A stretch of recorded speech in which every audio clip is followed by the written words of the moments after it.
मैं हूं आलोक जोशी और सीएनबीसी आवाज पर साक्षात्कार में आज हमारे अतिथि हैं शिवसेना प्रमुख उद्धव ठाकरे जी। नमस्कार। उद्धव ठाकरे जी, भारत में जब कहा जाए कोई फायर ब्रांड पॉलिटिकल पार्टी ढूंढी जाए तो शिवसेना सबसे आगे होती है उस लिस्ट में। बिल्कुल, क्यों ना हो। लेकिन जब सौम्य और शिष्ट नेताओं को तलाशा जाएगा तो उसमें आपका नाम सबसे आगे आता है। बिल्कुल, क्यों ना हो। तो मैं आपसे ये जानना चाहता हूं कि पिछले 25 साल से एक दोस्ती चल रही थी, वो अचानक टूट गई, क्या वजह हुई? और मतभेद ही नहीं, मनभेद लग रहा है अब तो। 25 साल की दोस्ती पहली तोड़ी बीजेपी ने पिछले विधानसभा चुनाव के दरमियान, और तब मैंने नहीं, ये सुब्रमण्यम स्वामी जी ने कहा है। लोकसभा चुनाव तक तो हम साथ में थे। चुनाव होने के बाद 3-4 महीने के अंदर महाराष्ट्र की विधानसभा का चुनाव होने जा रहा था, और तब दिल्ली में जो बातें चल रही थी उनकी अंदरूनी बात, वो स्वामी जी ने खुलेआम यहां आकर बताई थी। बीजेपी में यही बात चल रही थी कि अब बाला साहब तो नहीं रहे।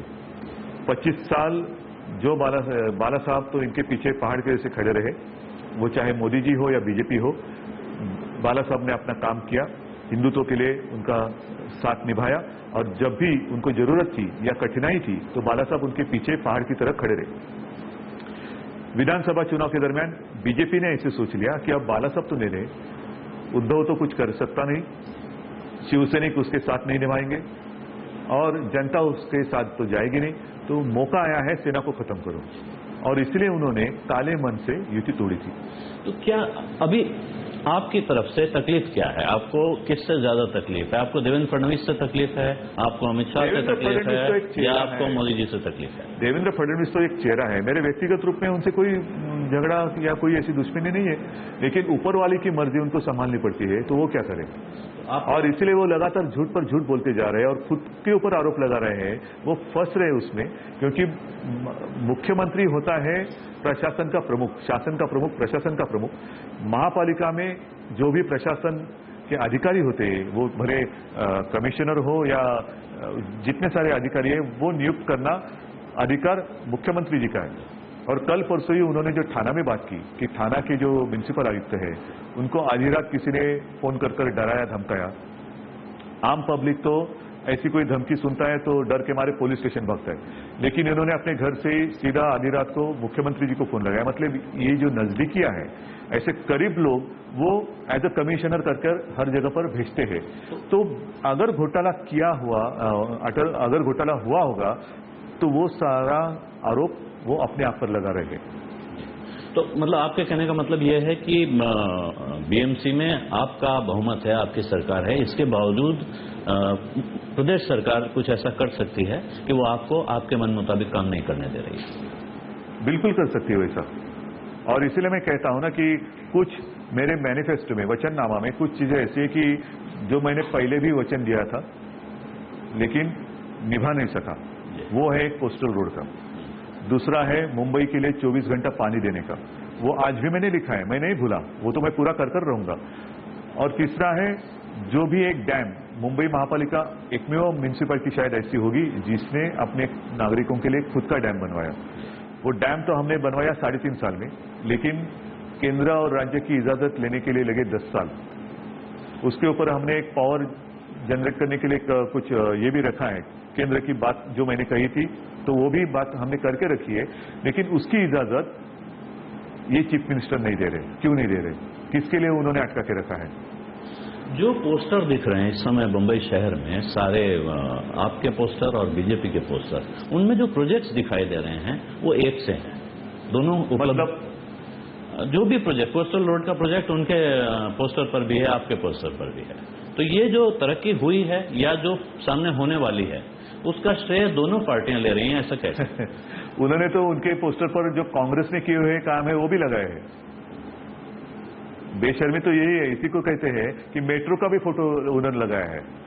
तो मेट्रो तो आज तक आपने बनाया नहीं, मोदी जी ने सिर्फ बटन दबा के गए, उन्होंने बटन दबाया और दूसरे दिन मतलब कल पिछले 8 दिन में उसको स्टे मिल गया, उद्घाटन किया, उद्घाटन भूमि पूजन किया और कोर्ट ने स्टे दे दिया। और कोर्ट ने इतना यहां तक किया है, उन्होंने कहा पेड़ तो छोड़ो,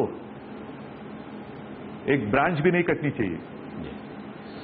बीजेपी की तरफ से कहा जा रहा है कि शिवसेना को ट्रांसपेरेंसी नहीं चाहिए, इसलिए ये गठबंधन टूटा है। अच्छा किया आपने सवाल किया, मैं इंतजार ही कर रहा था। ये आप देख रहे हो क्या है? जी, इकोनॉमिक सर्वे है इस साल का। इस साल का है, तो आप कृपा कर कर खुद भी पढ़िए और आपका कैमरा थोड़ा इसके ऊपर फोकस कर ये भी बताइए, आपने या बीजेपी ने क्या वर्ड इस्तेमाल किया था, क्या चाहिए? ट्रांसपेरेंसी। ये ट्रांसपेरेंसी शब्द उनका है, मेरा नहीं है। मेरा काम ट्रांसपेरेंट है, लेकिन शब्द उनका है। तो यहाँ पे क्या लिखा है? Ranking of UL based on transparency, accountability and participation. ये देखो, और इसमें नंबर 1 कौन है आप देखो। नंबर 1 शहर मुंबई है इसमें। शायद नहीं, आप देखो ना। नहीं, दिख ही रहा है, बराबर है। अन्य 4 जो लिखे हुए हैं वो भी देखो, उसमें 2 जगह पर मुंबई है, एक जगह पर पुणे है, एक जगह पर चेन्नई है। हाँ, जिस नजर से देवेंद्र जी को मुंबई और पटना में सामने दिखाई दे रहा है, वो पटना भी है इसमें, वो लेकिन नीचे है, पुणे के नीचे पटना है। लेकिन मेरे उपराजधानी का कोई कभी कहीं यहाँ जिक्र नहीं हुआ है, नागपुर का, जहां से मुख्यमंत्री आए हैं। और आप बताओ मुझे, आप तो घूमते होंगे, पटना भी गए होंगे या और कहीं, एक तो ये दोनों का अपमान किया है, मुंबई का भी अपमान है और पटना का भी अपमान है। मतलब उन्होंने मुंबई को बुरा उनको कहना था तो बोल दिया, पटना बना दिया। तो मेरी उनको चुनौती है कि किस नजरिया से आपको मुंबई और पटना, तो पटना का भी मैं सम्मान करता हूं, वोटों के लिए नहीं, हर एक की अपनी अपनी राजधानी है, तो किस नजर से आपको मुंबई इतनी बुरी दिखती है, बताओ मुझे। ये सवाल तो आप मुख्यमंत्री के सामने रख रहे हैं। रखा है, मैंने रखा है, और मैंने इतना भी नहीं, इसके आगे जाकर भी कहा है, हम तो जरूर आएंगे, महापालिका तो हमारी ही होगी, सारे मुंबई का तो हमें वो आशीर्वाद फिर से देंगे। लेकिन जब हम आएंगे तो मैंने कई सारे वचन निभाने के लिए वो मैनिफेस्टो दिया है। जितने सारे लोग 500 फुट की जगह में रह रहे हैं, उनका प्रॉपर्टी टैक्स में कैंसिल करने वाला हूं, मुफ्त आरोग्य की सुविधा देने वाला हूं, उसमें मैं आंखों की भी जांच करूंगा, नंबर निकाल कर दूंगा।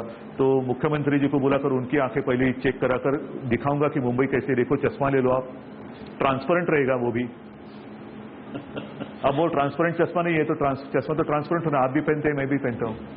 एक सवाल उठता है कि मुंबई महानगर पालिका भारत का सबसे अमीर कॉरपोरेशन है, लेकिन जब आप शहर में बेसिक सुविधाएं देखते हैं तो उसके मुकाबले की नहीं दिखती हैं।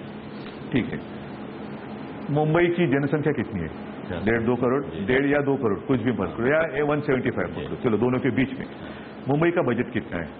34,000-35,000 करोड़। तो आप डिवाइड करो, कितना होता है? इसका मतलब ये हो गया 1.5-2 करोड़, तो हम आबादी जो है वो स्थिर है, और आने जाने वाले लोग कम से कम और 50 लाख होंगे। और बजट आप देखोगे और उसमें आप डिवाइड करोगे तो पर हर साल अनुमान निकालेंगे तो हर व्यक्ति के ऊपर हमें सिर्फ 25 से 30 हजार रुपया ही खर्चा करना पड़ता है, कर सकते हैं हम। तो आप जो ये सुविधा आप देख रहे हो, तो उसमें सिर्फ 25 से 30 हजार रुपया ही हम पर एक कैपिटा बोलो या पर एक इंसान के ऊपर हम खर्चा कर सकते हैं। तो उसमें ये सारी सुविधा आपको मिल रही है। लेकिन उधर उसमें जो बड़े नहीं, उसमें आप ये बोल सकते कि ये काम हमने नहीं किया है। जैसे हमने खुद का डैम बनवाया है, जमीन के नीचे से कितने सारे हमने टनल्स डाले हैं मुंबई के पानी की समस्या हल करने के लिए, हॉस्पिटल्स नए किए हैं, 13,000 से ज्यादा बेड्स नए किए हैं, स्कूल के छात्रों के लिए हमने टैब दिए हुए, वर्चुअल सिस्टम लाई हुई है, बीएससी के बसेस, फायर इंजिन, बहुत सारे काम किए हुए हैं जो म्यूनिसिपैलिटी कर सकती है, वो हमने किया है। और इसके आगे जाकर कोस्टल रोड हम बना रहे हैं।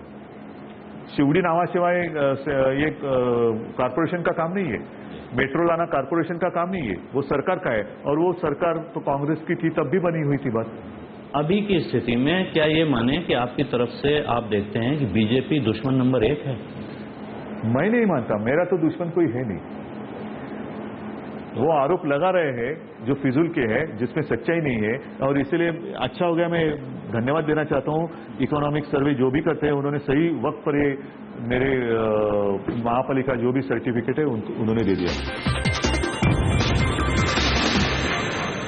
नोटबंदी पर सवाल उठते हैं, और नोटबंदी पर आपने भी सवाल उठाए हैं। इसमें 2 तरह के सवाल हैं। एक तो आप उससे किस तरह की तकलीफ देख रहे हैं लोगों को, क्या कोई फायदा हुआ है उसका? दूसरा एक कहें तो कटाक्ष सा है, देवेंद्र फडणवीस ने कहा है कि शायद शिवसेना को नोटबंदी से काफी तकलीफ हुई, बिल्कुल तकलीफ हुई, क्योंकि मैं लोग जो बेहाल हुए हैं मैं नहीं देख सकता। तकलीफ में मैं हूं, जरूर तकलीफ में हूं। और मेरे पास सिर्फ पैसों की बात नहीं है, मैं लोगों को बेहाल देखकर भी अगर किसी को तकलीफ नहीं होती है तो मैं मानता हूं इंसान नहीं है। और ऐसे इंसान कोई काम का नहीं रहता है। सिर्फ आपके पास सीना हो और सीने में दिल नहीं है तो बिना दिल का सीना कुछ काम का नहीं, वो भले 56 हो या 5000 इंच का हो, उससे कोई लेना देना नहीं है। ऐसे अगर बात करेंगे कि उद्धव ठाकरे को तकलीफ हुई तो जरूर हुई है। लोगों को राहत देने के लिए मैंने कई बार कहा है कि जब लोग कतार में परेशान थे तो मेरे शिवसैनिक उनको पानी चाय वगैरह पूछने के लिए जाते थे। तकलीफ तो हुई है, आज भी हुई है। 200 के आसपास लोगों की जान गई है तो तकलीफ हुई है मुझे। कुछ लोगों के घर में जो शादियां होने वाली थी वो भी अब टूट गई तो तकलीफ तो हुई है मुझे। जो तकलीफ सीएम को नहीं हुई मुझे हुई है। आपने अभी क्योंकि 56 इंच के सीने का जिक्र कर दिया, मोदी जी के बारे में आपके विचार पिछले 3-4 सालों में क्यों आपने 56 इंच का सीना और मोदी जी का क्यों ख्याल रहता है आपको? क्योंकि ये मोदी एक जमाना ऐसे था कि किसी को मेजर टेप लेकर घूमने की जरूरत नहीं पड़ती थी। मेरा सीना कितने इंच का है गिनने की जरूरत नहीं है। वो सीने की इंच पर कितने इंच का सीना हो उसके ऊपर आपकी जो भी वीरता है वो निर्भर नहीं करती। लेकिन जो आप आज के दिन वो शिवाजी महाराज का जिक्र करते हैं तो वो कभी उन्होंने कहा था कि मेरा सीना इतना है, उन्होंने दिखाया था। तो लेकिन 2014 के चुनाव के पहले आपने भी मोदी जी की तारीफ की है, आपने उनका समर्थन किया, और अब उनके बारे में आपके विचार कैसे बदल गए? उस समय वो भी मैं भी शामिल हुआ था। मुझे तो अब वो कौन सा पिक्चर था तेजा माधुरी जी का, मोहिनी मोहिनी मोदी मोदी मोहिनी, ऐसे कुछ वो चलती थी बात, पता नहीं। तो सारे लोग एक भ्रम में थे, सम्मोहित हुए थे और सबको लगा था कि अच्छे दिन तो आने चाहिए। अच्छे दिन आने चाहिए कि नहीं? बिल्कुल आने चाहिए, अच्छे दिन क्यों नहीं आने चाहिए? तो बोलो, आज भी आप बोलते हो। तो सारे लोगों ने मोदी जी को चुना। तो आपको लगता है उन्होंने अपना प्रॉमिस पूरा नहीं किया या वो कोशिश नहीं कर रहे हैं? कौन से प्रॉमिस किए थे आपको याद है? अब वादे तो बहुत सारे किए थे, एक भी याद रहा आपके? नहीं रहा। वो इसलिए नहीं रहा कि आपने, मतलब मैं जनरल बोल रहा हूँ, कृपा कर आप खुद पर ना ले, व्यक्तिगत रूप में ना ले। जब भी आप बोलता हूं तो जनरल बोल रहा हूं, क्योंकि आप उनको सवाल पूछने लगे अच्छे दिन कब आएंगे, स्विस बैंक से काला धन कब आएगा, कॉमन सिविल कोड कब होगा, राम मंदिर कब बनेगा, पाकिस्तान को सबक कब सिखाओगे। तो ये सारे जो उनके वादे थे उसके ऊपर बार बार आप जब सवाल पूछने लगे तो उन्होंने आपके ऊपर डिमोनेटाइजेशन लाद दिया। अब आप परेशान हैं, मेरी कमाई, मेरे पसीने का पैसा मुझे कब मिलेगा? तो ये भी कोई आजादी है? पूरे दुनिया में ऐसा एक देश मुझे बताओ जो अपने पसीने की कमाई बैंक में रखने के लिए भी जाए तो सवाल पूछे जाते हैं, निकालने के लिए भी जाए तो भी सवाल पूछे जाते हैं। ये क्या इसको आप आजादी मानते हो? केंद्र और राज्य दोनों में उनके साथ सरकार में शामिल हैं, तो क्या ये चर्चा आपकी उनके साथ नहीं हो रही है कि इसकी क्या जरूरत? चर्चा करने के लिए कोई तो सामने होना चाहिए ना। और यहां मैं अगर डिमोनेटाइजेशन के ऊपर लिए बात करूं तो चीफ मिनिस्टर वहां जाकर कुछ बोलने की हिम्मत नहीं कर सकते। तो पहले तो आपकी सीधे किससे डायरेक्ट बातचीत होती थी? प्रधानमंत्री से। जब प्रधानमंत्री वो नहीं थे तब। तो क्या अब उसके बाद से? अब उसके बाद मैंने एक बार फोन किया था सर्जिकल स्ट्राइक के बाद अभिनंदन करने के लिए। मैंने स्वयं फोन किया था और उनका अभिनंदन खुलकर दिल से किया था। अब सवाल ये पूछ रहा हूं कि आप क्योंकि राजनीति देख रहे हैं पूरे देश की, आप भले ही चुनाव महाराष्ट्र में लड़ रहे हैं, उत्तर प्रदेश के चुनाव पे आपको क्या असर होता दिख रहा है, नोटबंदी का या बाकी राजनीतिक? उत्तर प्रदेश में खास कर दो बातें हैं कि लोग हंस रहे। अब जब भी कोई भी नगर निगम का चुनाव हो, विधानसभा का हो या लोकसभा का हो, मंदिर की बात वो निकालते हैं तो लोग हंसने लगे अभी। और खास कर आज के दिन उन्होंने जो अपने मैनिफेस्टो में एक गाजर दिखाया, यहाँ तो कहते गाजर दाखोलो, हिंदी में क्या कहते पता वही नहीं। हाँ, गाजर दिखाया और उन्होंने उसमें कहा है कि अगर उनकी सरकार बनेगी, हालांकि वो समझ गए कि अब सरकार तो नहीं बनेगी, जो भी मन में आए बात बोल दो, करने की तो आवश्यकता नहीं पड़ेगी, सरकार तो आने वाली नहीं है। लेकिन उसमें उन्होंने कहा है कि अगर उनकी सरकार उत्तर प्रदेश में बनेगी तो जितने सारे किसान हैं उनका कर्जा हम माफ कर देंगे, लिखा है ना उसमें। तो मैं यही कहता हूं, वहां सरकार आएगी नहीं आएगी बाद में, यहां तो सरकार है ना आपकी, हम आपके साथ हैं। तो पहले यहां के जितने सारे किसान हैं उनका लोन आप माफ क्यों नहीं करते? यहां उत्तर प्रदेश और बिहार से बहुत सारे लोग आते हैं और आपकी पार्टी से वर्षों ये रहा है कि आप क्योंकि मराठा मानुस की बात करते हैं तो उन्हें एक असुरक्षा का भाव होता है। एक बात आपको कहना चाहूंगा कि कृपा कर ये सारी बात आप उनको जाकर पूछिए कि क्या आपका अनुभव कैसा रहा है। नहीं, मैं नहीं, इसीलिए 10-12 साल से यहाँ रह रहा हूँ मैं उत्तर प्रदेश। तो फिर आप गलत जगह पर घूम रहे हो। तो नहीं, मैं प्रश्न पूछ रहा हूं आपसे कि क्या आप उस विषय में कोई विचारधारा में कोई बदलाव, कोई संदेश आप उत्तर भारतीय लोगों को देना चाहते हैं? मैं तो यही कहूंगा, अब तो सारे लोग एक भ्रम की शिकार बने थे अच्छे दिनों की, बराबर है ना? उसमें गुजराती लोग भी है, सिर्फ उत्तर भारतीय कौन? अभी हार्दिक पटेल आपके साथ आए हैं। वो राजनीति के लिए नहीं आया। मैं तो यहाँ रहने वाले गुजराती लोगों की बात करता हूँ। यहाँ रहने वाले मराठी लोग तो मेरे साथ है, और खास कर कल जो चुनौती चीफ मिनिस्टर ने दी कि एक बार सर्जिकल स्ट्राइक कर देखो, इसको तो क्या मजाक है या क्या है? सर्जिकल स्ट्राइक कौन कर सकता है? वो जवान है, उन्होंने किया था, तो उनकी वो वीरता है, हमारी नहीं है। और मैं तो सर्जिकल स्ट्राइक की बात नहीं करता। 92-93 में जो शिवसैनिकों ने मुंबई बचाई, तब हमने ये नहीं देखा कि कौन सा भाषिक है, तब हिंदू है, तो हमने उनको बचाया।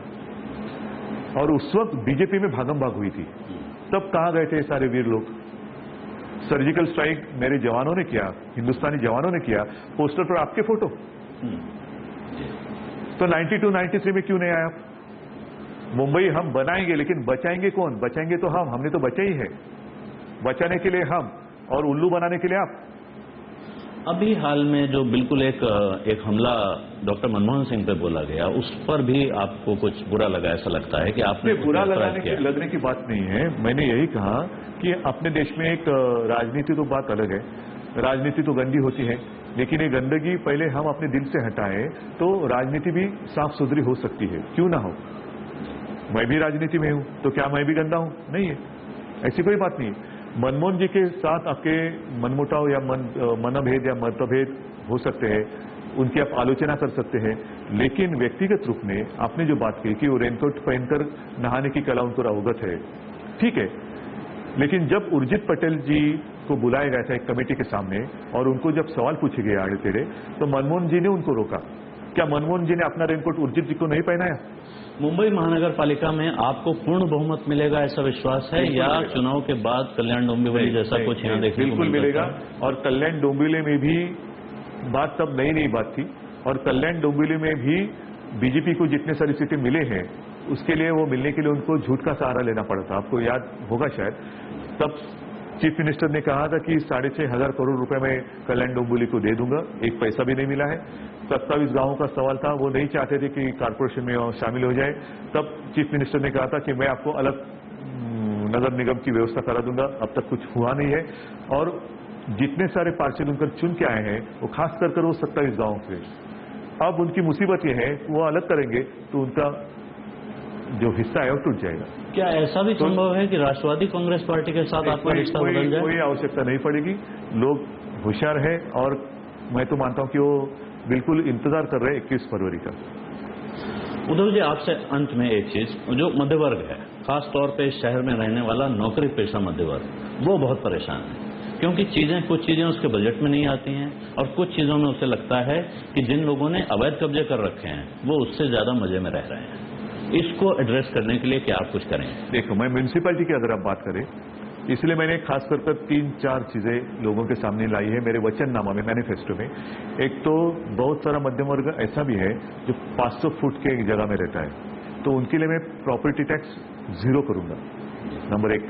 नंबर 2, उन्हीं के लिए, मतलब मध्यम वर्ग है, गरीब लोग भी तो है, लेकिन सबके लिए मैं म्यूनिसिपैलिटी के माध्यम से जितनी सारी आरोग्य की सुविधा, ट्रीटमेंट दी जाती है, वो मैं फ्री ऑफ कॉस्ट करूंगा। स्कूल के छात्र हैं, वो यूनिफॉर्म में जब रहेंगे तो उनको बीएसटी की बस का जो प्रवास है वो मैं फ्री करूंगा।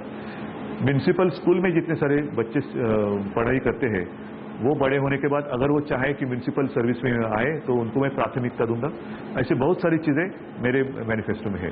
एक चीज आपके नाम से कही जा रही है, आपने शायद नहीं कही है, लेकिन अब राज्य सरकार एक तरह से नोटिस पे है, इसे मान लिया जाए तो इसको कैसे माना जाए? तो है भी, माना जाए तो नहीं भी। अगर वो उनके बर्ताव में सुधार लाने की कोशिश करे, लेकिन एक बात जरूर कि जिस तरीके से वो गुंडों को अपने साथ ले रहे हैं, तो ऐसे लोगों के साथ अब कितने दिन तक मैं रहूं, मुझे सोचना होगा।